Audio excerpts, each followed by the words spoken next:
Hello everyone, I hope you're doing very well. Today we're doing our first in a series of buyer's guides or product reviews for the DCS World modules. It's the AV-8B Harrier. So before we get stuck in, we're going to quickly go through the list of how we're going to, if you like, review this. One, we're going to look at the capabilities of the aircraft in DCS.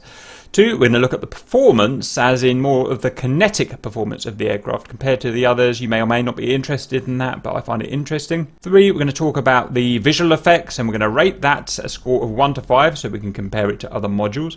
Sound effects is number 4, and we're going to rate it out of 1 to 5 again. The interactivity / the detail of the module. That's mainly inside the cockpit, and that is going to be rated 1 to 5. We've got the flight model, we're going to rate that 1 to 5. The difficulty, we're going to rate that 1 to 5. You may prefer easy, you may prefer difficult planes, but we want to tell you what it is. And then we're going to talk about the history of the module since it's released. And it now being, late July 2019, and the Harrier, if my memory serves correctly, was, December 2017.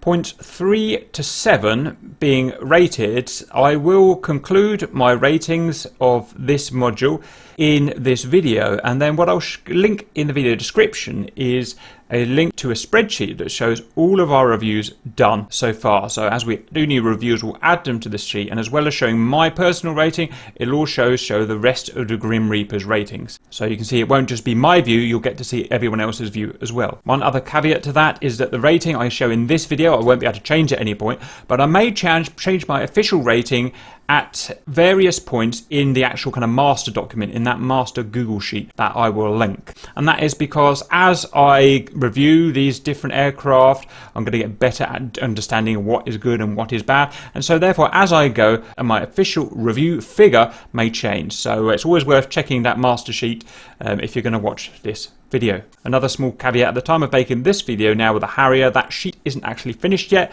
It will hopefully be finished in a week or so from now. So first, capabilities. Let's go and jump in DCS. Okay, we're in now. So let's look at capabilities in terms of ordnance. So it's mainly a strike / ground attack aircraft. So let's look at the ground attack capabilities. Bombs first. We're going to, well, I should first of all say it's got, one of the limitations of the Harrier is that it only has kind of 6 usable pylons for actual weapons.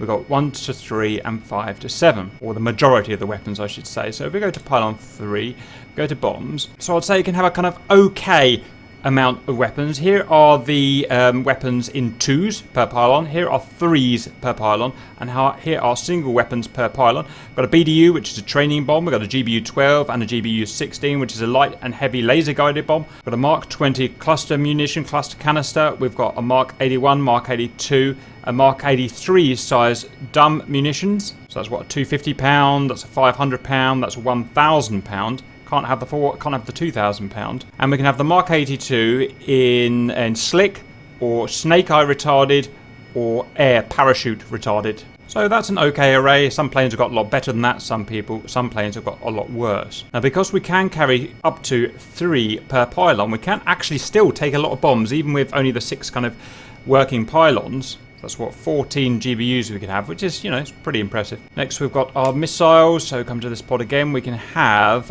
on 4 pylons, we can have the AGM-65E, that's a laser-guided Maverick, or a G, which is an IR-guided Maverick, or a TGM, I believe that's a training version. So up to 4 guided missiles there. The range is quite low on the Harrier, but we can, if we're ferrying a long way, then you can add fuel tanks, and you can increase its range for pretty much all that you're ever going to want to do on one of the DCS size maps. We've got rockets down here. We've got a fairly decent array of rockets. We're going to have a LAU 10 launcher, which has 4 high diameter Zunis. We've got a LAU 3 launcher, which is a big launcher that has 19 Willy Pete, high explosive, and I can't read what that says. Oh, high explosive anti-tank. Or the smaller pods, of which we can have up to 3 LAU 68s per pylon. That's a good grand total of rockets there. 2.75 again. Parachute illumination, practice smoke, practice Willy Pete, high explosive anti-tank. So decent array of rockets there. That's probably about equal with the best in DCS. Okay, let's look at anti-radiation. We can carry up to 4, if I can find them.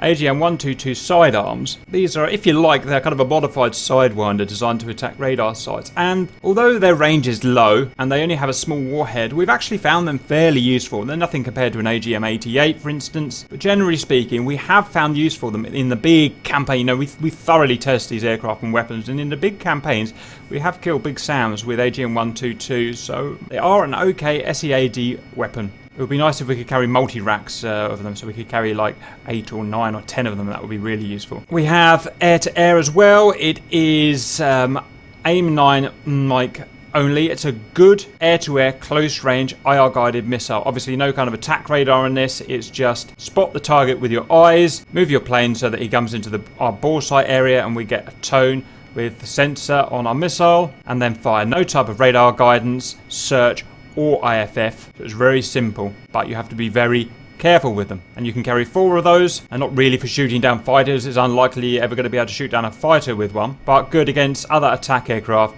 and helicopters.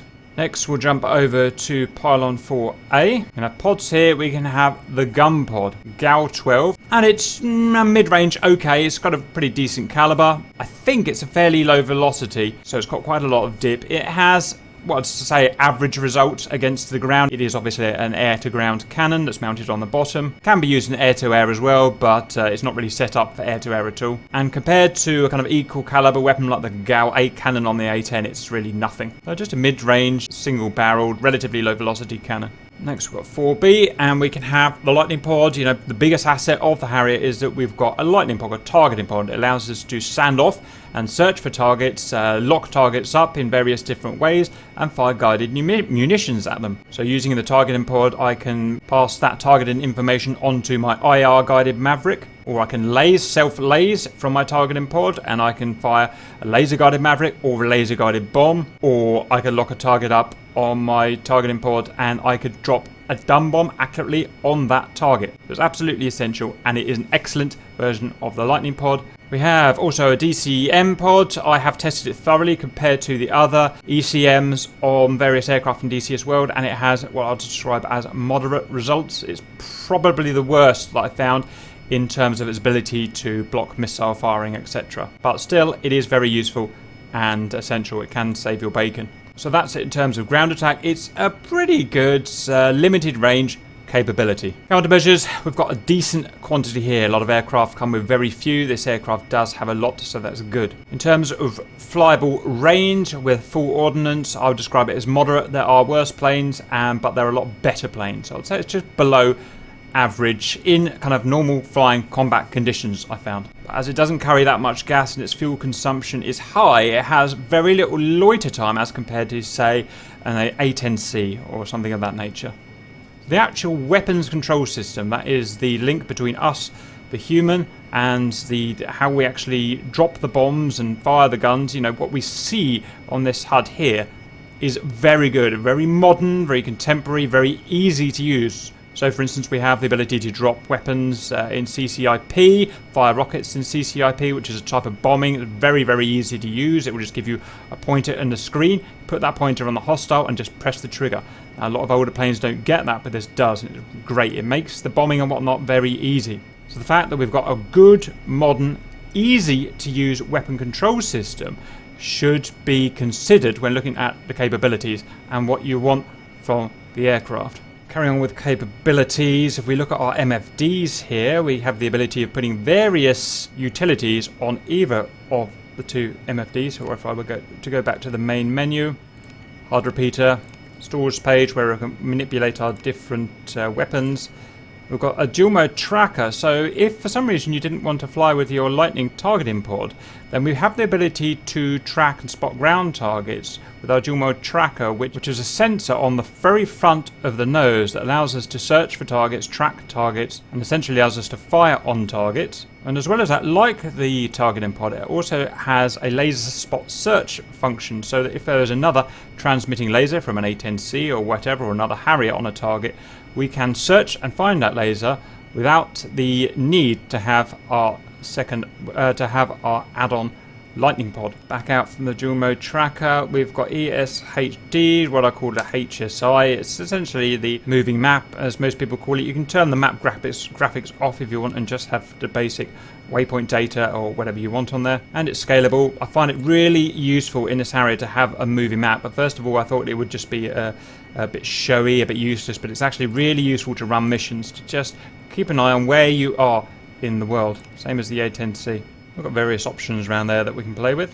Got a FLIR, forward-looking infrared. Again, this is an IR sensor in the nose that we can use, and we can transfer data from here up onto our HUD to help us fly at night, which is really cool stuff. We've got, it's kind of hard for me to look around here, engine data. I'm just going to transfer to this one. In fact, this one's already got engine data up, I think, but engine data.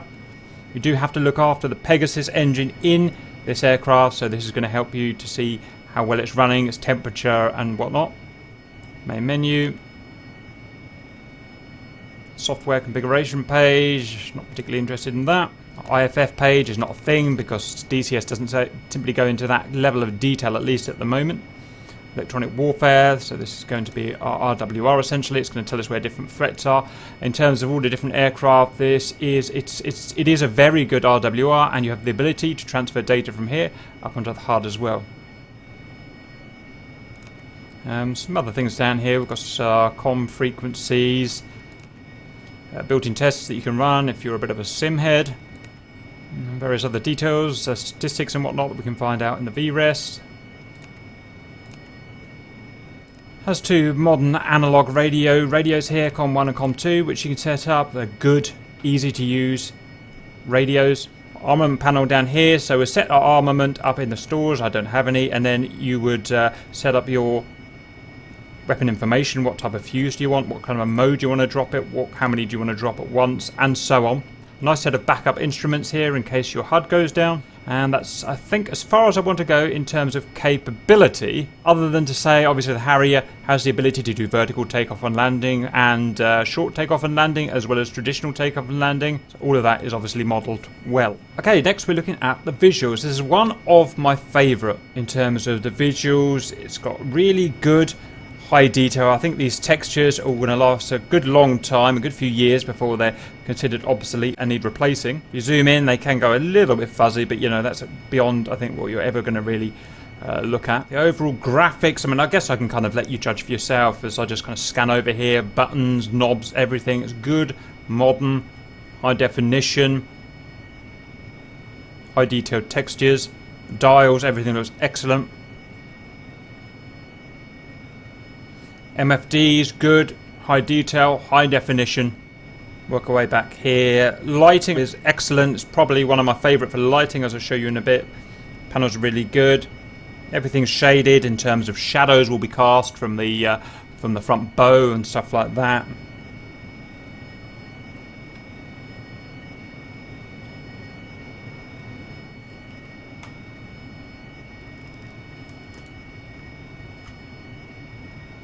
We've got kind of small sub-shadows, as you can see, from these various dials that are poking out. All looks fantastic.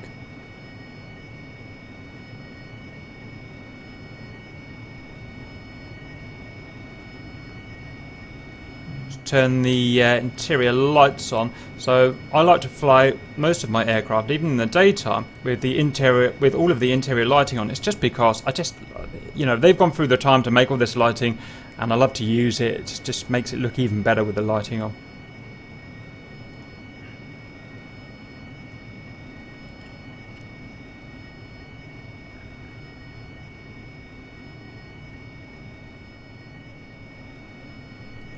Looking up around the bow. The mirrors, the mirrors do work, I just have them turned off because it helps FPS. They do work fine. See the explosive strip here. The HUD looks great. The text is really clear, easy to read, very rarely gets confusing. We also have various night modes. We can turn the HUD to night mode, etc. We have some really good capabilities there. We've got various brightness controls as per the real aircraft that work really well. So I don't think it's the best of all interiors. F-18 Hornet, Tomcat would rate slightly higher, I believe. But all round, it's pretty good. It's as much as we want, really, at the moment. Now, bear in mind that I can only use 1080p. Things may change if you ramp up the resolution, but 1080p is as high as I can see. If we pop outside now, detail is high. All of the various surfaces move, as you would expect.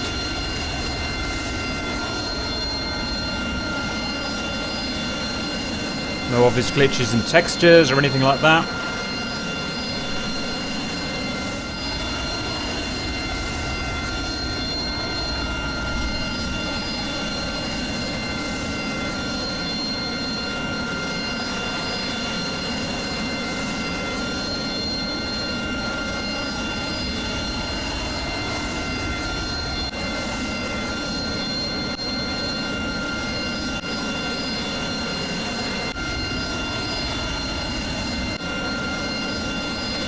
So we've got very highly detailed pylons, as you can see there.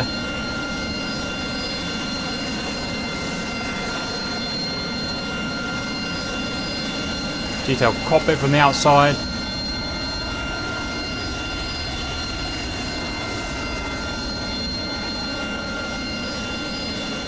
Big detailed undercarriage.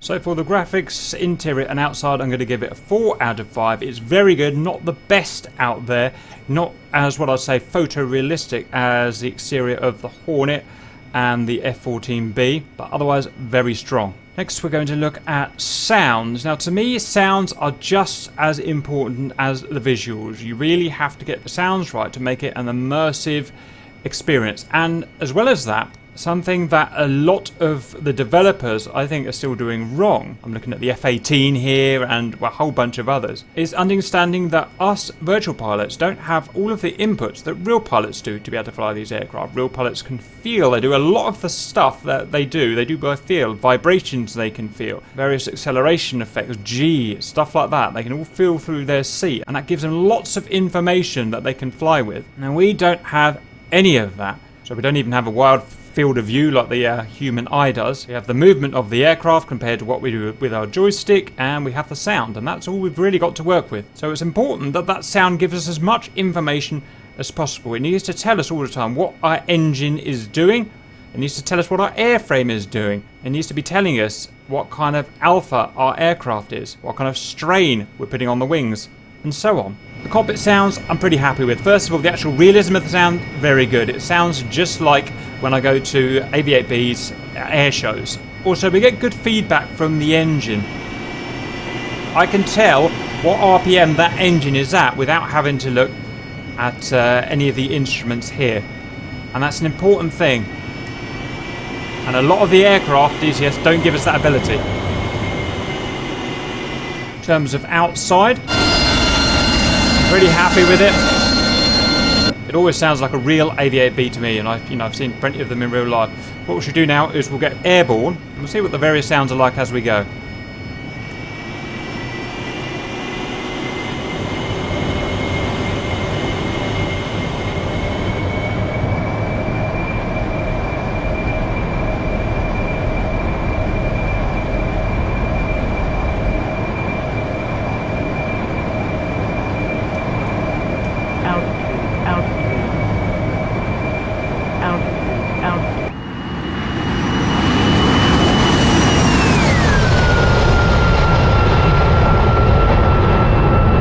The exterior sounds, they're pretty top notch. My only complaint with them is that if you are playing on multiplayer and you have lots of aircraft in the same place at one time, as you get with the Grim Reapers, it does shout down all of the other aircraft engines. It's much louder, and that does cause us a lot of annoyance. In fact, it's so loud that it actually takes preference over a lot of the other aircraft engines, and the sound disappears from the other aircraft engines. Very annoying, but most of you aren't going to have that problem, obviously. If I were to do some heavy manoeuvres,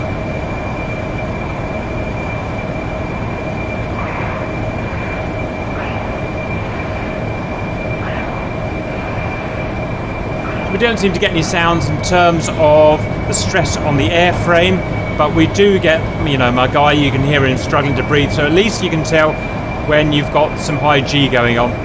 So that could be better, but that's how that is. In terms of weapons deployment, everything's pretty good. The gun sounds fine. The missiles coming off the aircraft sound good, and again, you need that sound because we don't have the feeling of when a lug is released, when a missile is released.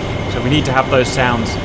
So to summarise, because we're missing what I think is a few useful sounds, and the problem with the multiplayer overriding all the other engines, I'm going to rate it, I think 3.5 for now. That may change in the future. So the next thing I'll look at is the flight model. Now, I can't tell you how realistic the flight model is compared to a real Harrier because, you know, I'll never know. But I can tell you how accurate in that it fools myself, you know, kind of veteran simmer, into believing that I am in the real aircraft. And it's pretty good at that. I'm pretty happy. There are no major problems, no major weird things that happen like in some of the modules, and it's smooth, and most importantly to me, it gives me a good sense of the aircraft having weight. You know, when I load it up with missiles and bombs, I can really feel that added weight through the way that the aircraft flies. When I'm going in for vertical landings, I can really feel the momentum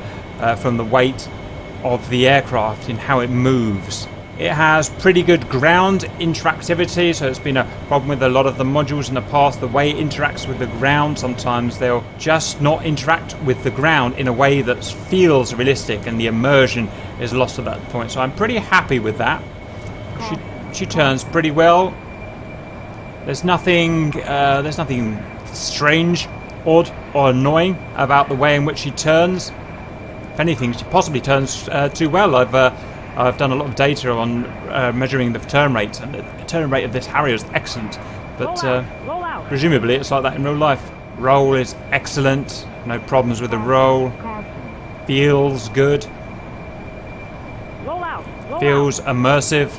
It even mess around with the nozzle position, so nozzle fully forward, and you can enhance your turns or change your maneuverability with the nozzle positions.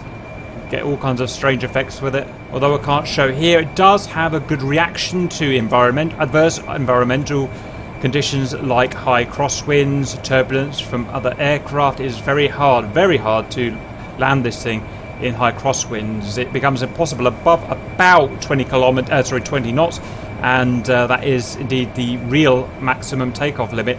About 20 knots of crosswind for this aircraft. All in all, to summarise, I'm happy with it. It's immersive. There's no major problems, I don't think, with the flight model. I don't think it's the best of all because, you know, I fly all of the planes and I just think some are a little bit crisper.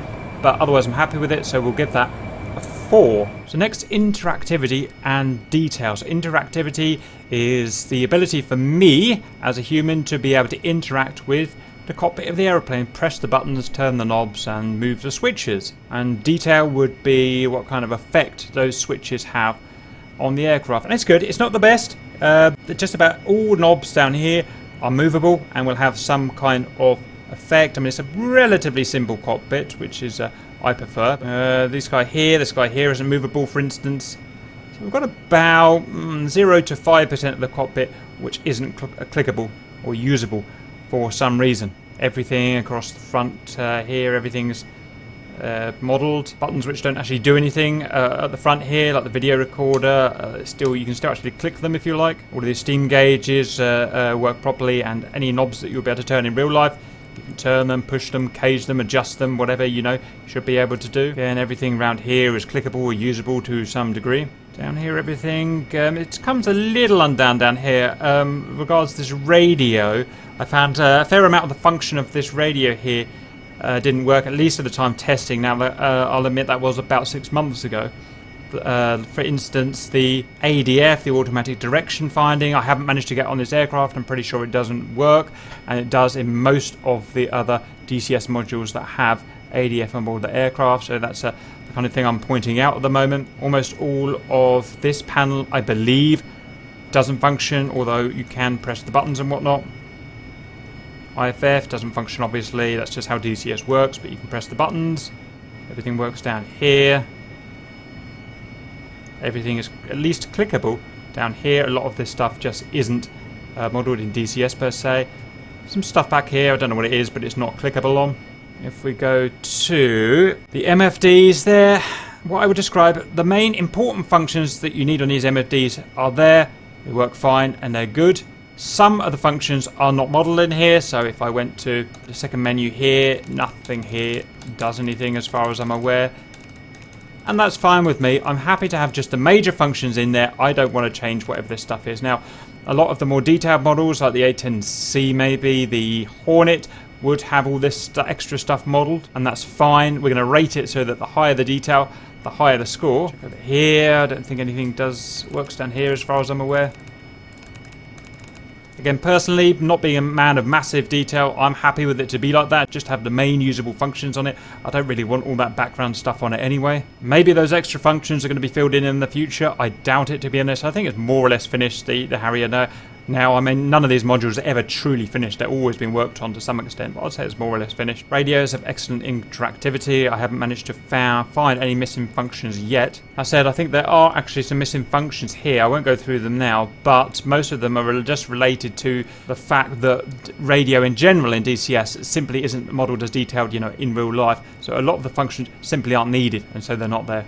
We've got good control of our display, our heads-up displays. We'll change our displays down here as well. I've turned it off. That will boot up at some point.